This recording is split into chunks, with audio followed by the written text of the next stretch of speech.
Hi, I'm Leo, and this is the story of how my life changed forever on a college trip to Egypt, sharing a room with Liam.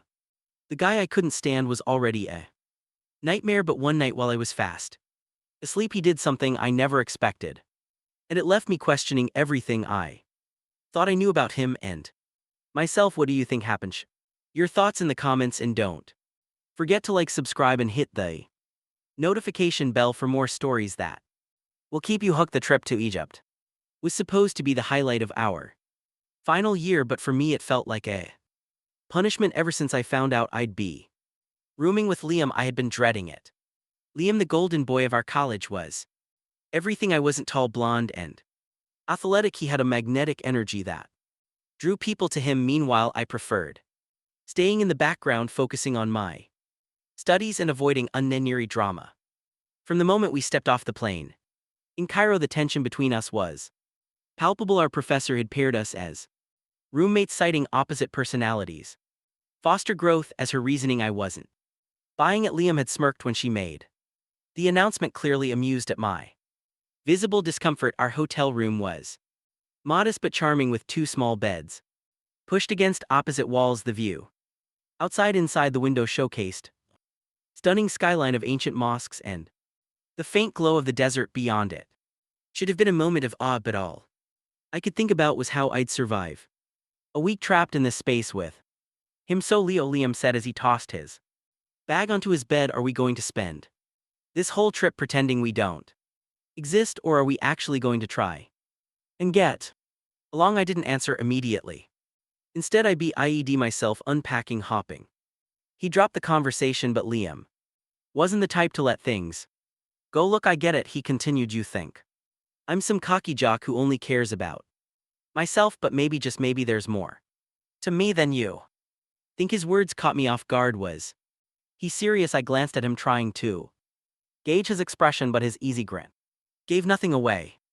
Let's just get through the week without killing each other, I muttered, finally breaking the silence. Deal, he said, his grin widening. The first couple of days passed in a blur of sightseeing and lectures. We visited the pyramids of Giza, marveled at the Sphinx, and explored the bustling streets of Cairo. Despite my initial reluctance, I couldn't deny that Liam was surprisingly easy to be around. He had a way of making people laugh, even in the most mundane situations. Still, I kept my guard up. I couldn't shake the feeling that his friendliness was part of some elaborate game. But everything changed on the third night. Exhausted from a day of hiking through ancient ruins, I collapsed onto my bed and fell asleep almost instantly. Sometime in the middle of the night, I stirred awake. The room was dark, but I could feel Liam's presence close by. At first I thought I was dreaming, but then I heard him whisper something under his breath, so softly I couldn't make out the words. My heart raced as I lay there, eyes closed, unsure of what to do, and then I felt it, a gentle touch on my arm. I stayed perfectly still, my heart pounding as Liam's touch lingered for a moment before he pulled away. I didn't dare open my eyes, unsure if I wanted to confront him or even acknowledge what had just happened. The air in the room felt heavy, and for a moment I wondered if I had imagined it. All the next morning, I woke up to the sound of Liam rummaging through his bag. He seemed his usual self, humming to a tune stuck in his head. I couldn't if he knew I'd been awake, or if he thought I had slept through whatever had happened. Big day today, Liam said, flashing me a grin. We're heading to Luxor, right? Can't wait to check out the Valley of the Kings. I nodded, forcing myself to act normal, though my mind was spinning. Had I overreacted? Maybe he'd just been checking if I was okay, but then why the whispering? The bus ride to Luxor was long, and I found myself sitting beside Liam again. Thanks to our professor's insistence on alphabetical seating, he spent most of the ride talking animatedly with the group around us, cracking jokes and sharing random facts he'd picked up about Egypt. At one point, he turned to me, "You awfully quiet today, everything okay?" "Yeah, just tired," I replied, keeping my tone neutral. He raised an eyebrow as if he didn't quite believe me, but thankfully he let it go. The day passed in a whirlwind of tour and history lessons. The ancient tombs were breathtaking, and for a while I managed to push the previous night's events out of my mind. Liam, to my surprise, seemed genuinely fascinated by the history, asking questions and engaging with our guide. It was a side of him I hadn't seen before. Curious, thoughtful, and, dare I say, endearing. By the time we returned to the hotel, I was physically and emotionally drained. After a quick shower, I collapsed onto my bed, ready to sleep and avoid any awkward encounters. But just as I was about to drift off, Liam's voice broke the silence. Leo, can I ask you something? I turned to look at him. He was sitting on his bed, his expression unusually serious. Sure, I said cautiously. Why do you hate me? The question caught me off guard. Would I don't hate you really, because it feels like you do, he said, his blue eyes locking onto mine. You barely talk to me unless you have to, and even then it's like you're counting the seconds until you can walk away. I hesitated, unsure how to respond. It wasn't that I hated him, I just didn't understand him. Liam had always seemed so untouchable, so out of reach. He was the kind of guy everyone admired, and I'd assumed he didn't have time for someone like me. I don't hate you, I repeated, my voice softer this time. I guess I just thought you wouldn't care to get to know me. Liam frowned, his gaze thoughtful. That's not true. I've always noticed you, Leo. You just never gave me a chance. His words hung in the air, heavy with meaning. Before I could process what he was saying, he stood up and turned off the lights. Good night, Leo, he said quietly, leaving me alone with my thoughts. As I lay there in the dark, replaying the conversation in my head, I realized that maybe I'd been wrong about Liam. Maybe there was more to him than I'd allowed myself to see. But then why had he touched me the night before? The tension between Liam and me hung in the air. The next morning, as we joined the group for breakfast, his words from the night before kept echoing in my mind. I've always noticed you. It wasn't just what he said, it was the way he said it, his voice softer, vulnerable in a way I'd never seen before. I found myself watching him more closely that day, studying the way he carried himself. It wasn't hard to see why people liked him.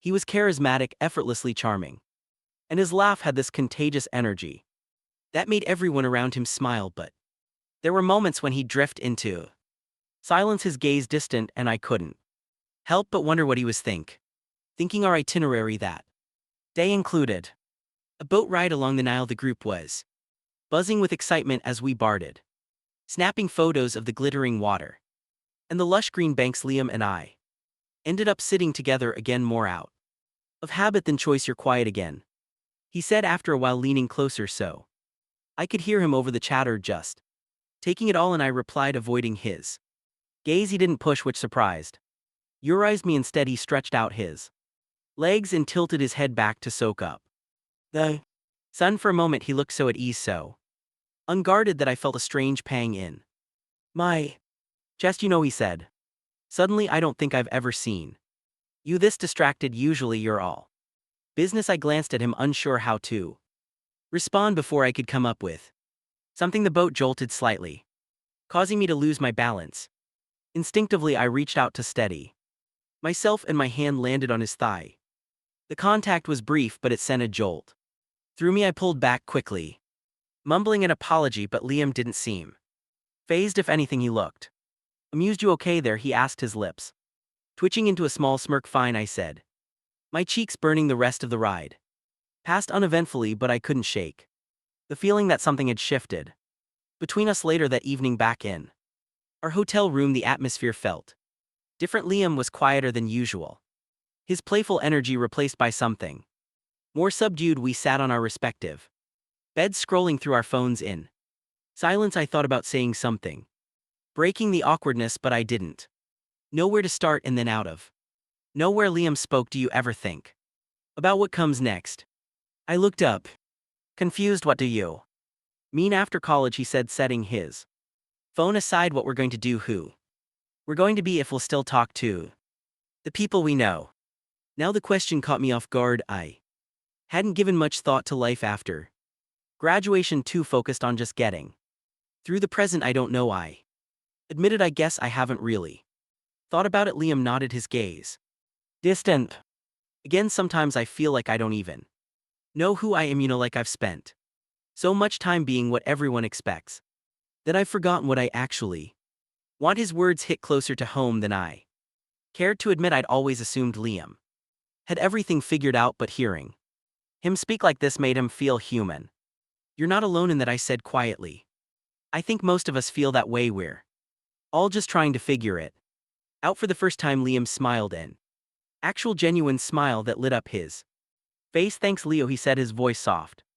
"I mean it." That night as I lay in bed, I couldn't stop thinking about him. For the first time, I started to see Liam not as the cocky guy I'd built up in my head, but as someone real, someone who might be just as lost as I was. I was starting to feel something I couldn't quite explain, and it scared me. The fourth night of our trip was unlike any other. After another long day of exploring ancient sites, the group gathered for dinner at a local restaurant near the hotel. The warm breeze carried the scent of spices, and the soft hum of traditional Egyptian music played in the background. Everyone was laughing and chatting, but I couldn't stop glancing at Liam. Something about him felt different tonight. Maybe it was the way he laughed a little less, or how his gaze lingered on me longer than usual. I wasn't sure, but it unsettled me. Back at the hotel, Liam and I retreated to our room. The tension between us had become impossible to ignore, like an unspoken conversation hanging in the air. I tried to focus on my book, but my mind kept wandering to the way his voice softened when he said my name earlier that evening. Liam broke the silence first. "You're really into that book, huh?" I looked up, startled. Yeah, it's interesting," he smirked, leaning back against the headboard of his bed. "You always have an escape plan, don't you? Books, headphones, anything to keep people at arm's length." His words stung, mostly because they were true. "What's that supposed to mean?" I asked. "Defensive. It means I see you, Leo," he said, his tone serious. "Now you act like you don't care, like none of this matters." "But I don't buy it." I stared at him, unsure how to respond. Part of me wanted to deny it, but the other part, the part that had started to see him differently, wanted to hear more. "Why do you care?" I asked quietly.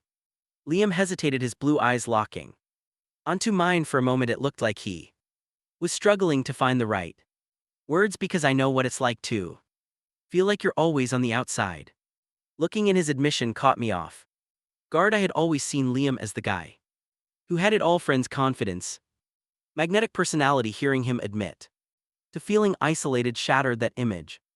"Is that why you try so hard to be you?" I asked, gesturing vaguely. He laughed softly. "Maybe, or maybe it's just easier to be what people want me to be than to figure out who I really am." His honesty was disarming. For the first time I felt like we were on equal footing, like the walls between us were starting to crumble. The conversation shifted after that, becoming more personal, more raw. Liam talked about his struggles with living up to expectations, while I admitted my fears of being invisible, of never being enough. At some point the room grew quiet again, but it wasn't the awkward silence we'd shared before. It was comfortable, almost intimate. Then Liam said something that stopped my heart. "You know, I think I like you, Leo." I blinked, unsure if I'd heard him right. "What?"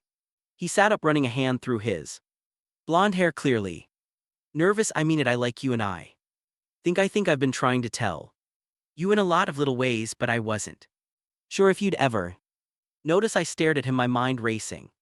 The memories came flooding back, his lingering looks, his teasing, the way he touched my arm that first night. It all made sense now. "I don't know what to say," I admitted, my voice barely above a whisper. "You don't have to say anything," Liam replied, his voice steady but soft. "Just think about it." The weight of his confession hung between us as he turned off the lights and climbed into bed. I lay awake for hours, replaying his words over and over, my chest tight with a mix of confusion and something else, something I wasn't ready to name. Yet I didn't sleep that night. Liam's words replayed in my head like a song I couldn't turn off. "I like you, Leo." It was the first time anyone had said something like that to me, direct, raw, and completely disarming.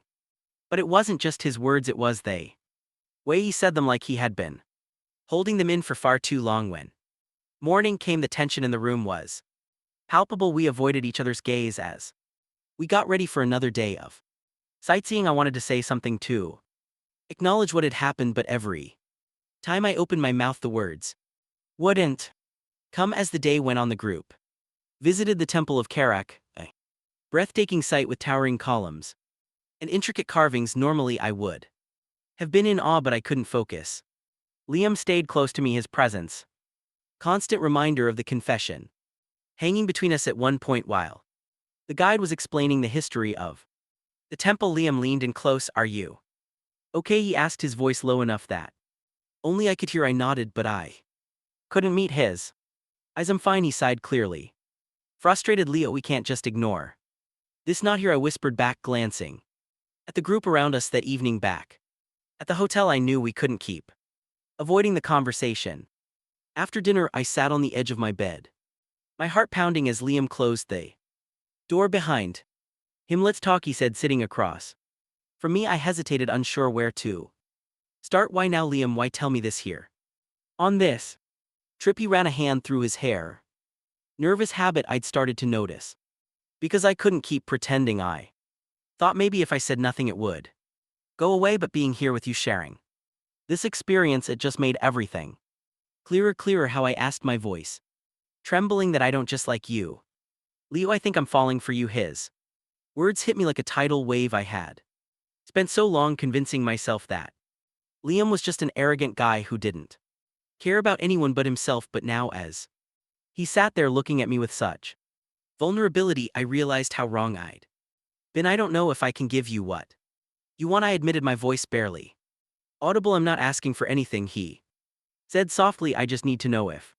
there's a chance, if you feel even a fraction of what I feel." The room was silent except for the faint hum of the air conditioning. I could feel the weight of his gaze, the hope and fear in his eyes. "I don't know, no," I said. "Honestly, I've never thought about this before, about someone like you."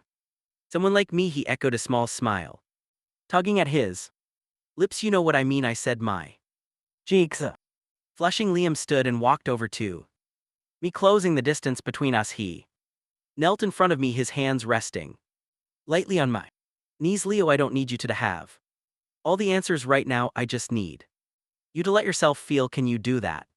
I looked into his eyes, searching for any sign of doubt, but all I saw was sincerity. Slowly, I nodded. "I can try." His smile was soft but full of relief. "That's all I need." That night, as we sat together in the dimly lit room talking about everything and nothing, I felt something shift inside me. It wasn't love, not yet, but it was the start of something real. The next morning, everything felt different. Liam and I had crossed an invisible line, and there was no going back. As we explored the ancient temples, he stayed close, his touch lingering on my arm whenever he got the chance. That evening, as we packed our bags for the journey home, Liam looked at me and asked, "What happens when we get back?" I hesitated, but then smiled. "We figure it out," he grinned, pulling me into a hug that felt like a promise. For the first time, I wasn't scared of what came next. What did you think of Leo and Liam's journey? Have you ever had a connection you didn't